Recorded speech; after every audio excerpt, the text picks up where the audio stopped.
안녕하세요. 라라의 바디터치 라라입니다. 오늘은 뱃살 빼기에 필요한 꿀팁들을 전해드릴 거예요. 지금 시작합니다.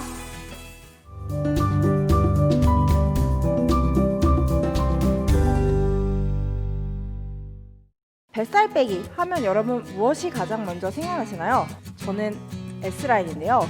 S라인을 위해서 꼭 알아야 할 운동법들은 다음 편에 운동법만 따로 편집해서 저희가 알려드릴 거예요.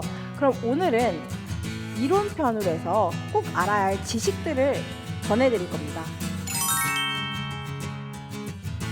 뱃살 빼기 위해서는 식이요법이 빠질 수가 없거든요. 어떻게 먹어야 할지, 그리고 어떻게 움직여야 될지, 무엇을 신경 써야 되는지 이것들을 알려드릴 거예요. 먼저 식이요법 하면 여러분 무엇이 가장 먼저 생각나세요? 탄수화물 제한. 선생님, 탄수화물 먹으면 뱃살 나온다면서요. 탄수화물 안 먹어야 되겠어요. 탄수화물 끊어야겠어요. 빵, 떡, 과자 안 먹어야겠어요. 과연 정답일까요? 맞아요. 안 먹으면 살 빠지죠. 3일만 굶어도 살 빠져요. 근데 3일 후에 먹으면 다시 찐다는 거 모두가 공감하고 계시죠? 그래서 굶는 거는 방법이 되지 않아요. 탄수화물 제한 맞지만 평생 하지 못할 거면 하지 마세요. 저는 탄수화물, 단백질, 지방, 무기질, 비타민 모든 걸 스키니 때에 맞춰서 식사하시는 거를 권장드립니다. 뱃살 빼기에 가장 중요한 키포인트예요. 저희가 굶은 다이어트는요 오래가지 못해요. 먹는 거를 잘 챙겨 드시면요 뱃살은 뚝뚝 빠집니다. 물론 여성분들은 아시죠? 마법의 기간이 있잖아요. 마법 기간 전에 굉장히 식욕이 활발해져요. 그럴 땐 어쩔 수 없이 드셔야 돼요. 근데 그럴 때 안 드시면 이제 스트레스 호르몬 코티졸 아시죠? 코티졸이 나오면 더 살이 찌는 효과가 있다고 합니다. 그래서 그럴 때는 조금씩 내가 먹고 싶은 걸 드시는 건 맞지만 내가 컨디션이 괜찮고 다이어트를 결심했다면 그때부터는 단백질, 이런 탄수화물, 무기질 이런 양을 잘 측정하셔서 꾸준히 알맞게 꼭 챙겨주시는 게 중요해요. 그리고 탄수화물도 종류가 중요합니다. 떡, 빵, 과자 이런 것보다는 현미밥, 고구마, 그리고 다 뻔히 아시는 거겠지만 가공식품이 아닌 식품들로 챙겨주시는 게 중요합니다. 아까 말씀드렸지만 마법기간 전후에 그렇게 땡기는 것들은 어쩔 수 없지만요. 그 기간이 아니라면 가공식품은 정말 뱃살과는 적이에요. 과자하고 빵을 많이 드시면서 뱃살을 빼는 경우는 제가 못 본 것 같아요. 조금씩 내가 먹고 싶은 거에 대해서 스트레스를 안 받으실 정도로 먹는 거는 추천드립니다. 그래서 아침, 점심, 저녁을 저는 어떻게 먹었냐면요. 100g을 탄수화물로 제한했어요. 아침에는 100g, 점심에는 80g, 저녁에는 60g 이렇게 나눠서 탄수화물을 챙겨 드시는데 현미밥 좋고요, 고구마 좋고요, 단호박도 좋아요. 요새 뜨는 건 귀리더라고요. 귀리도 밥을 만들어서 드시는데 굉장히 효과가 있다고 합니다. 그래서 이렇게 그램수를 맞춰서 탄수화물을 챙겨 드시는 걸 권장을 드리고요. 단백질 또한 100g씩 챙겨서 드시는 걸 권장을 드리는데요. 다이어트 편에서 한 번 더 제 자세하게 설명을 드릴 거예요. 지금 간단히 얘기를 드리자면 사람마다 몸무게가 다르기 때문에 그 몸무게에 따른 알맞은 단백질의 양이 있습니다. 그 양이 예를 들면 60kg인 사람은 60g인데요. 하루에 60g을 한 번에 먹지 않고 3끼에 나눠서 드시는 거를 권장드리는 거죠. 그러면 아침에 20g, 점심에 20g, 저녁에 20g. 그래서 고등어 100g 아니면 닭가슴살 100g 이렇게 챙겨 드시는 이유가 그 속에 단백질 성분이 20g씩 들어있기 때문이에요. 그래서 이렇게 단백질 성분도 그램수를 챙겨서 드시고요. 그 다음에 지방도 챙겨 드셔야지 뱃살 빼는데 굉장히 도움이 됩니다. 저 같은 경우에는 아몬드를 5알씩 나눠서 총 하루에 15알을 먹었어요. 또는 아보카도를 4분의 1쪽을 만들어서 나눠서 먹었습니다. 지방이라고 하면 치즈도 있고요. 되게 많은데요. 그렇게 살이 잘 찌는 지방질보다는 포화지방, 아시다시피 포화지방보다는 불포화지방을 권장을 드리고 있습니다. 그래서 지방의 양이 부족하지 않게 적절히 지방도 챙겨 드시라는 게 키포인트입니다. 비타민, 무기질 같은 경우에는 과일과 채소로 챙겨 드시는데요. 저 같은 경우에는 채소도 100g씩, 뭐 토마토, 방울토마토 5알, 아니면 양배추 4분의 1쪽 이렇게 챙겨 먹었고요. 오이 같은 경우에는 수분이 많기 때문에 조금 3조각, 4조각만 해도 무게가 많이 나가요. 그래서 뭐 3, 4조각씩 나눠서 챙겨 먹었습니다. 그리고 비타민 같은 경우에는 과일에 많이 들어있다고 하는데 사실은 칼로리도 높고요. 당도 굉장히 높아서요. 저는 비타민 Z를 챙겨 먹었습니다. 뭐 종합 비타민도 좋고요. 비타민 C도 좋고, 뭐 포로 된 거 이런 것도 좋고요.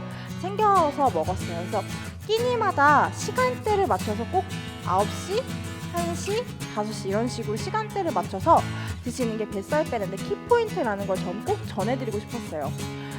아침에 굶고 점심에 뭐 많이 먹고 저녁에 또 굶으면 되지 않나요? 아니더라고요. 사람은 정말 되게 신기한 게 살려고 해요. 그래서 내가 만약에 굶으면 내가 지금 에너지가 없구나. 그래서 먹을 때 폭식을 하게 돼요. 그래서 폭식을 한 만큼 또 위가 늘어나고 다시 또 굶으면 줄어들고 이게 반복이 되다 보면 또 건강에도 악화가 돼서요. 저는 꾸준히 식사 때를 맞춰서 드시는 거를 권장해 드려요. 이게 더 그리고 폭식을 방지하면서 뱃살을 빼는데 효과적이라는 거를 알려드리고 싶습니다. 두 번째는요.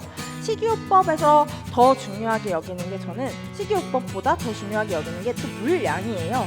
물을 많이 드시면 드실수록 배변량도 좋아지고요. 저희의 신체 순환도 좋아집니다.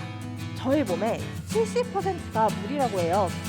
물이 들어가지 않으면 에너지의 대사력도 떨어지고요. 붓기도 굉장히 많이 붓게 되고 그래서 뱃살이 굉장히 또 많이 쪄 보이기도 한다고 합니다. 그래서 세포에 또 많은 양이 또 물로 채워져 있거든요. 물은 꼭 필수적으로 뱃살 빼는데 챙겨 드셨으면 좋겠어요. 세포 얘기는 제가 왜 하냐면요. 저희가 뱃살이 어떻게 쪘는지 여러분들마다 다 다르겠지만 저 같은 경우에는 술을 좋아해서 술을 꼭 맥주를 마시면 배가 이렇게 나오더라고요. 근데 그 맥주가 마시게 되면 알코올 때문에 또 이게 수분 대사를 방해한다고 해요. 그러면서 세포 속에 있는 수분의 양이 또 균형이 깨지면서 그 살의 탄력을 조금 잃게 만드는 영향이 있다고 합니다. 그래서 수분을 잘 챙겨 드시고 그리고 운동을 하시면 이게 탄력도 붙어서 뱃살 빼는데 라인까지 잡아주는 도움을 준다는 거죠. 그래서 수분량은 중요하다는 말씀을 드리고 있는데요. 어떻게 먹어야 될까요? 하루의 권장 수분량도 사람마다 몸무게에 따라 달라집니다.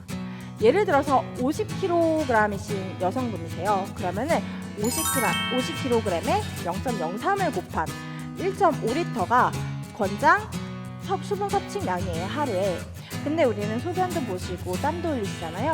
그래서 거기는 조금 더 여유롭게 2리터 정도 드셔주시는 거를 권장드립니다. 하루에 2리터를 어떻게 해서 한 번에 섭취해요? 어려워요, 선생님. 하시는 분들 되게 많아요. 한 번에 섭취하면은 배 터져요. 그래서 저 같은 경우에는 아침, 점심, 저녁 식사 전후 30분 최소에 물 2컵씩 챙겨 드시는 거를 권장드리고 있습니다. 물을 식사 전 30분에 또 드시면요. 포만감도 좋아져서 식사량을 조절하시는 데도 도움이 되실 거예요. 그리고 세 번째, 뱃살 빼는데 가장 중요한 거는 라인이라고 생각을 합니다. 아무리 굶고 아무리 식사량을 조절해도 라인을 잡을 수 있는 건 운동뿐이죠. 운동을 꼭 빼뜨리지 않으셨으면 좋겠어요. 굶고 뱃살 빼는 알약을 드시고 그렇게 한다고 해서 뱃살이 빠지지만 결국 탄력을 주는 건 운동이거든요. 운동편은 두 번째 편에서 알려드릴 거지만 운동에 있어서는 스트레칭, 근력 운동, 유산소 운동 이 세 가지를 꼭 챙겨서 하시는 걸 권장드릴 거예요. 자세한 거는 두 번째 편에서 알려드리겠습니다. 저희가 운동을 함에 앞서서 공복 운동이 그렇게 뱃살 빼는데 좋다고 다들 얘기를 하시더라고요. 근데 이제 사람마다 그건 다른 것 같아요. 아침에 일어나서 운동을 하시면 아무래도 대사가 잠자는 동안 떨어져 있다가 지방을 좀 더 에너지원으로 쓰면서 살 빼는 데 더 도움을 주는 게 있다고 해요. 그래서 공복 운동이 굉장히 도움을 준다곤 하지만 또 아침에 그렇게 여유가 없고 그리고 조금 음주를 하시는 분들 같은 경우에는요. 키토산이 지방이 분해되면서 나오는데 이게 굉장히 독성을 가지고 있다고 해요. 그래서 쇼크를 일으킬 수도 있기 때문에 위험성도 있습니다. 그래서 사람마다 이거는 특징에 따라 다르기 때문에 공복 유산소는 뱃살 빼는데 효과는 있지만 주의해서 하실 거를 권장을 드립니다. 네, 보통 저 같은 경우에는 회원님들한테 이렇게 손 사이즈를 이용하라고 말씀드리는데요. 이제 손바닥만한 크기로 했을 때 주먹을 쥐면 100g. 그래서 이 상태에서 계란 하나가 들어갈 정도로 주먹을 쥐면 100g이고요. 살짝 토마토 하나를 들어갈 정도로 쥐면 80g. 그리고 공간이 없을 정도로 쥐면 60g이라고 말씀을 드려요. 근데 사람의 손마다 크기가 다르겠죠. 근데 당연히 손이 크신 분들은 체격도 크실 거예요. 그래서 그 사람의 손의 크기에 맞게 또 섭취해 주시는 것도 이점이 있다고 생각합니다. 네, 저희가 지금 뱃살 편이잖아요. 뱃살을 빼는데 사실 다이어트랑 굉장히 많이 겹쳐요. 다이어트 방법이랑. 그래서 내가 살을 빼고 싶은데 굉장히 지금 살이 많이 찐 상태여서 식이요법을 먼저 하고 해야 할지, 운동을 병행해야 할지, 아니면 운동만 먼저 하면서 컨디셔닝을 해야 될지 많이들 여쭤보세요. 근데 저 같은 경우에는 식이요법을 먼저 하시면서 가볍게 산책을 하신다던가 아니면 스트레칭을 하신다던가 이렇게 가벼운 운동으로 몸을 컨디셔닝을 해주시는 걸 권장을 드립니다. 처음부터 내 관절과 내 몸 상태가 준비가 되어 있지 않은데 힘든 운동을 시작하면 금방 지치더라고요. 그래서 뱃살을 빼신다던가 다이어트를 하실 때에는 식이요법, 내가 조금 더 건강한 음식, 클린한 음식으로 내 몸을 가볍게 만든다는 느낌으로 식이요법에 조금 더 중점을 두시면서 운동을 가볍게 스트레칭과 산책, 걷기, 가벼운 유산소로 병행하시면서 시작하시는 걸 권장드립니다.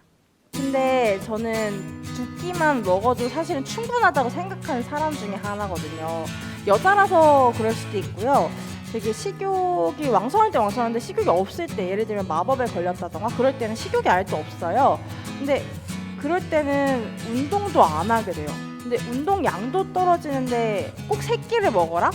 그러면은 우리가 섭취한 열량에 비해 소비한 열량이 없게 되잖아요. 그럴 때는 2끼만 드셔도 괜찮아요. 그리고 폭식을 하게 된다는 건 사실은 열량 소비가 많았을 때 얘기예요. 그래서 제가 생각할 때는 폭식을 참을 수 있다면, 그리고 내가 그렇게 식욕이 없다면 굳이 3끼를 다 챙겨 드시진 않으셔도 괜찮을 것 같아요. 대신에 우리 몸의 에너지 대사가 활발하게 일어날 수 있도록 저장하는, 우리가 살이 찌는 체질이 저장하는 체질이거든요. 저장하는 체질로 변하지만 않도록 시간대에 맞춰서 드시는 거를 권장드립니다.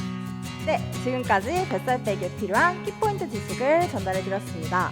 제가 지금은 조금 러프하게 알려드렸는데요. 앞으로 조금 더 딥하게 좀 준비도 많이 해서 알려드릴 예정이에요. 더 궁금한 부분이 있으시면 댓글을 남겨주시면 저희가 다시 준비해서 또 더 자세한 지식을 전달드리겠습니다. 그럼 다음에 저희 운동할 때 다시 만나요.